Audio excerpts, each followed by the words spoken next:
안녕하세요. 홍씨의 출근길에 오신 것을 환영합니다. 저는 국내 유일의 수소 승용차 넥소를 타고 있습니다. 이번에 넥소가 거의 8년 만에 세대 변경이 되었는데요. 현재 저는 2세대 풀체인지 모델인 올류 넥소를 시승하고 있습니다. 신형 넥소가 출시되기 이전에 컨셉트카가 먼저 공개가 되었었는데 이름이 이니시움이었습니다. 근데 이니시움과 비교했을 때 신형 넥소는 거의 싱크로율이 90% 가까이 차이가 나거든요. 그래서 요즘 컨셉트카 같은 경우는 과거와 비교했을 때 양산형과의 싱크로율이 정말 높습니다. 진짜 한 10년 전까지만 하더라도 컨셉트카가 공개가 되면 나중에 양산형하고 전혀 딴판이 돼가지고 지금 장난하냐 막 이런 여론이 굉장히 많았었거든요. 그리고 제가 보더라도 이건 좀 아닌 것 같은 거예요. 뭐가 비슷하다는 거지?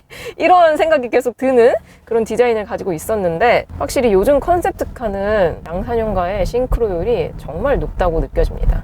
그래서 제가 이 신형 넥소를 이틀간 데일리카로 출퇴근하면서 타고 다녔고요. 또 현재 오늘은 제가 또 행사가 있어서 가는 중입니다. 제가 넥소를 타고 다니면서 어떤 점들이 좋았냐면은 일단 조용합니다. 제가 본편 시승기에서는 로드 노이즈가 조금 부족한 것 같다라고 말씀을 드렸는데요.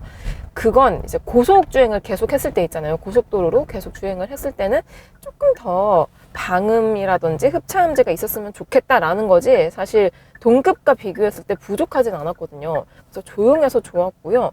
또 두 번째로는 편안합니다. 승차감이 전기 모터로 구동되는 차량 중에서 사실 요거보다 덩치가 큰 차량들은 훨씬 더 좋기는 하죠. 예를 들어서 EB9이라든지 아이오닉 9 이런 것들은 대형에 가까운 SUV이기 때문에 당연히 엄청나게 편안합니다.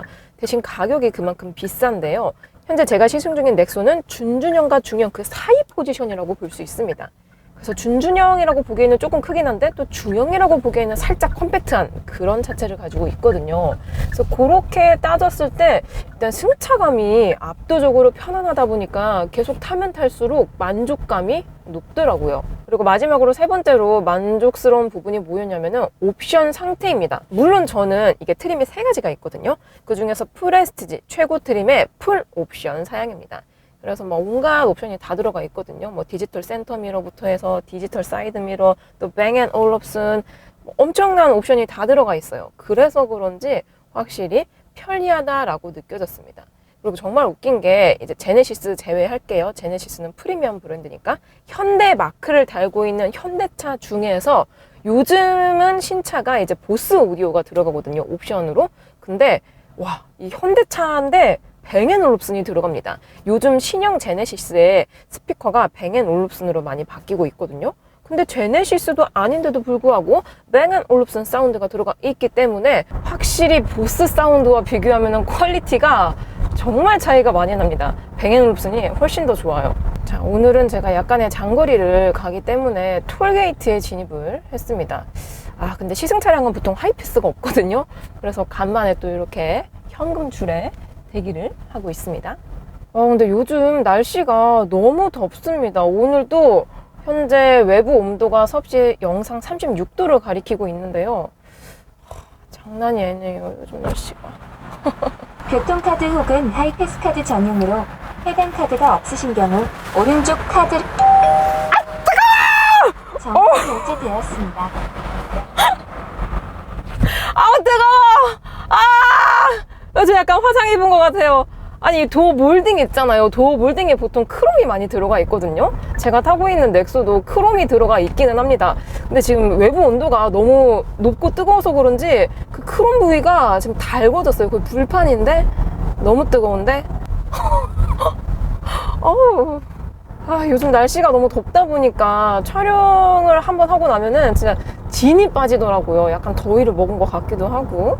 아무튼 날씨가 덥다 보니까 보통 친환경 차량들은 공조 시스템을 사용 안 했을 때 극강의 주행 가는 거리를 보여주거든요. 근데 제가 타고 있는 넥소는 어쨌든 간에 연료가 수소인 거지 구동, 바퀴를 굴리는 거는 전기 모터로 된단 말이죠. 그리고 배터리도 들어가 있고. 그러다 보니 공조 시스템 사용 유무에 따라서 주행 가는 편차가 조금 차이가 많이 나더라고요. 그래서 이 인포테인먼트에 보면은 FC-EV라고 Fuel Cell Electric Vehicle 요 창이 따로 있는데, 현재 이 연료 탱크가 85%가 차 있고, 제가 지금 에어컨을 틀고 있거든요. 에어컨을 틀었을 때 주행 가는 거리가 478km, 안 틀었을 때는 542km가 나옵니다. 그러니까 공조 시스템 사용 유무에 따라서 거의 50km 넘게 지금 차이가 나고 있는데요. 근데 주행거리 차이가 뭔가 순수 전기차와 비교했을 때 차이가 좀 더 많이 난다라고 느껴집니다. 전기차 같은 경우는 이것도 이제 모델마다 다르긴 하고 또 브랜드마다 다르기는 한데, 사실 요 정도까지 차이가 나진 않거든요. 그렇다고 제가 뭐 에어컨을 뭐 완전 세게 튼 것도 아니고 3단으로 틀었어요. 3단이면 그렇게 세게 튼 거 아니거든요. 외부 온도 지금 영상 38도인데, 근데 이렇게까지 차이가 많이 나는 거는 뭔가 이 연료 효율 시스템이 순수 전기차와 비교했을 때 수소차는 살짝 떨어진다는 느낌이 있습니다. 그리고 실제로 신형 넥소가 이 수소 연료 탱크 용량이 조금 더 커졌거든요. 그래서 최대 6.69kg를 넣을 수가 있습니다. 수소는 키로 단위로 충전이 되거든요. 아무튼 연료통이 좀 더 커졌기 때문에 주행 가는 거리가 최대 720km로 늘어났습니다. 과거에는 거의 600km밖에 못 갔거든요. 아무튼 100km 이상 늘어나긴 했는데, 제가 어제 시승차를 받았을 때 연료가 99%가 차 있거든요. 그런데도 불구하고 99%면 거의 100%나 마찬가지잖아요. 그럼 최대 720km로 갈 수 있어야 되는데 600km 초반대가 나오더라고요. 물론 제가 시승하고 있는 차량은 1400km 정도밖에 안 탄 새 차입니다. 보통의 새 차들은 정확한 연비나 전비 이런 것들이 측정이 되지 않기 때문에 좀 차이가 많이 일어나거든요. 근데 그런 거를 감안하더라도 좀 갭이 크지 않나 라는 생각이 듭니다. 그리고 신형 넥소는 루트 플래너라고 해가지고 보통 신형 전기차에 들어가는 기능이 이 수소 연료전지를 사용하는 넥소에도 들어가 있거든요. 이렇게 클릭을 하게 되면은 현재 위치 GPS 기반으로 봤을 때 주변에 충전소들을 보여줍니다. 근데 충전소만 보여주는 게 아니라 현재 이 충전소에 대기가 몇 명이고 바로 지금 당장 충전이 가능한지 이런 것들까지 보여주고 있습니다. 그래서 어제 기준으로는, 아니 진짜 웃긴 게 주유소는 보통 쉬는 날 없지 않아요? 제가 알기로는 쉬는 날이 거의 없는 걸로 알고 있거든요. 근데 수소 충전소는 뭔가 맛집 마냥 쉬는 날이 있더라고요.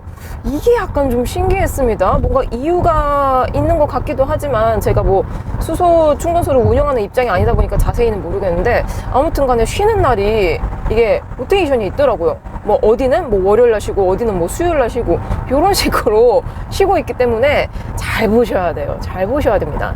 그리고 수도권 기준으로 수소 충전소가 지방에 비해서 많긴 하지만 서울 기준으로 봤을 때는 9개밖에 없습니다. 근데 진짜 웃긴 게 그 중에 하나가 상암 충전소가 있거든요. 수소 충전소. 근데 거기는 예약제래요. 아니 뭐 오마카세야. 그래서 예약을 해야지만 충전을 할 수가 있는 거고, 예약을 안 하면은 충전을 할 수가 없대요. 아니 너무한 거 아니에요? 뭔가 프라이빗한 충전소를 기대하고 만드신 것 같기는 한데, 사실 충전은 프라이빗보다는 편리해야 되지 않을까요? 내가 하고자 하는 지금 타이밍에 바로 당장 충전을 하는 게 가장 중요할 것 같은데, 모르겠습니다. 뭐 왜 예약제로 하는지는 잘 모르겠어요. 아무튼 이렇게 누르게 되면은 현재 충전소에 대기도 없고 사용 가능하고 이렇게 나옵니다. 근데 어제 제가 본편 시승기를 만들면서 근처에 수소 충전소를 방문을 했거든요. 근데 그곳은 상용까지 같이 충전이 가능한 충전소였습니다. 그러니까 승용은 넥소 하나밖에 없긴 하지만 상용 같은 경우는 트럭도 있고 또 FC 및 유니버스가 있거든요. 버스. 그러니까 수소 버스도 있고 또 수소 트럭도 있기 때문에 그 차량들이 또 충전을 해야 되잖아요. 영업용이다 보니까. 근데 웃긴 게 그런 버스나 트럭이 수소 충전을 하고 있으면은 다른 차량이 충전을 못 한대요. 왜냐면은 제가 타고 있는 넥소 같은 경우는 승용이다 보니까 수소 탱크 용량도 작고 또 압력도 700바거든요. 700바. 근데 상용 같은 경우는 연료 탱크도 훨씬 크고 또 압력도 크다고 해요. 그래서 그런지 뭐 트럭이나 버스가 충전하고 있으면 그냥 기다려야 돼요. 걔가 할 때까지. 이 충전기가 있어도. 그래서 그게 약간 좀 놀라웠습니다. 그래서 어제 첫 번째로 방문한 수소 충전소에서는 거절을 당하고 다음 충전소로 갔더니 그때는 대기가 한 명 있었어요. 앞에 넥소가 충전을 하고 있더라고요. 1세대. 그래서 그거를 한 1분 정도 기다리니까 바로 제 차례가 돼가지고 충전을 할 수 있었거든요. 근데 아쉽게도 시승차가 아직 연료 탱크 용량이 가득 차 있어서 충전을 따로 못했지만, 아무튼 넥소는 정 가격이, 그러니까 정가 있잖아요. 정가가 7,643만 원부터 시작입니다. 그러니까 깡통이 그 가격이고, 제가 타고 있는 프레스티지는 8,300만 원이 넘어요. 그래서 미친 게 아닌가? 이런 생각이 들잖아요. 근데 수소차는 보조금이 전기차와 비교했을 때 상당히 많이 나옵니다. 물론 과거와 비교하면은 보조금이 좀 많이 줄어들기는 했는데, 현재 서울 기준으로 넥소를 샀을 때 보조금이 최대 2,950만 원 정도가 나옵니다. 그렇게 되면 실구매가가 4,600만 원대로 떨어지기 때문에 괜찮아 보이기도 하거든요. 근데 제가 본편에서도 그렇고 수소차 같은 경우는 충전이 굉장한 스트레스입니다. 그러니까 역세권이라고 하잖아요. 우리가 보통 내가 거주하는 지역에 여기 있으면 역세권, 맛집이 있으면 맛세권, 아니면은 뭐 맛있는 빵집이 있어 그럼 뭐 빵세권 이렇게 부르더라고요. 근데 저는 수세권, 수소 충전소 근처에 사시는 분들은 상관이 없어요. 상관이 없는데 내 거주지에 수소 충전소가 멀리 있어, 혹은 딱 하나밖에 없어. 근데 그 딱 하나밖에 없는 수소 충전소가 갑자기 오늘 쉰다네? 근데 나는 충전을 해야 되는데, 또는 나 지금 당장 충전해야 되는데 대기가 10명이야. 그러면은 거의 1시간 반, 2시간 가까이 기다려야 되거든요. 나의 금쪽 같은 시간을 기다리는 데만 쓰는 거는 좀 아깝잖아요. 그러다 보니까 수소차는 확실히 전방에 이제 갑자기 정차가 시작되기 때문에 삐비빅 이 전방 충돌 경고가 울렸습니다. 근데 제가 브레이크를 밟았는데도 불구하고 계속 경고가 뜨네요. 아무튼 이 수세권에 거주하지 않는다면은 정말 이 차량은 살 수가 없을 것 같아요. 그리고 보조금을 받아서 4,600만 원이지만 사실 4,600이라는 숫자로만 본다면은 이 금액대에 살 수 있는 차가 너무 많습니다. 너무 많아요. 물론 뭐 프리미엄이라든지 좀 더 고급스럽고 큰 차로 가면은 애매하긴 하겠지만, 적당히 굴릴 수 있는 적당한 차로 봤을 때는 4,600만 원이면 웬만한 차들은 거의 다 살 수가 있단 말이에요. 그러다 보니 여러모로 정말 불편하고 선택하기 어려운 차량인 것 같습니다. 그래서 보조금이 많이 나오는 거거든요.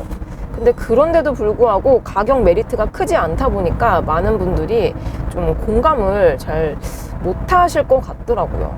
아무튼 간만에 또 디지털 센터 미러와 디지털 사이드 미러가 장착이 되어 있는 차량을 시승하고 있는데, 요게 D3의 단점을 제가 어제 찾았습니다. 그러니까 요게 야간에서도 시인성이 좋고, 특히나 우천시 눈 많이 오고 비 많이 올 때 굉장히 좋거든요, 일반 미러에 비해서. 근데 정말 좁은 구간에서 주차를 할 때 있잖아요.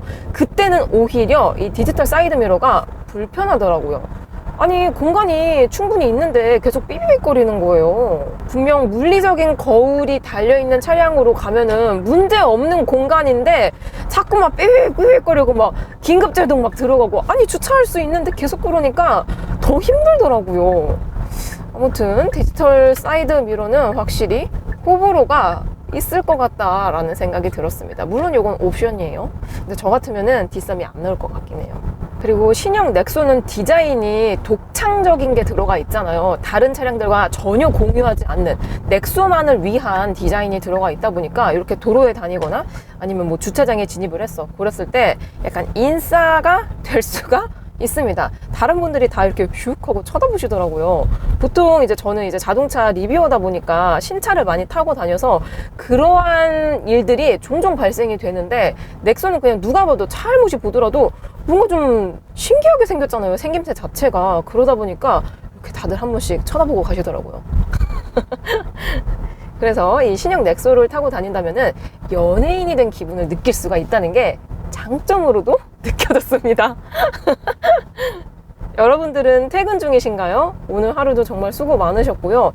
이번 주가 진짜 폭염의 절정인 것 같거든요. 이럴수록 더위 조심하시고요. 항상 건강하세요. 우리 오래 봐요. 그럼 저는 다음 리뷰 때 뵙도록 하겠습니다. 안녕! 안녕!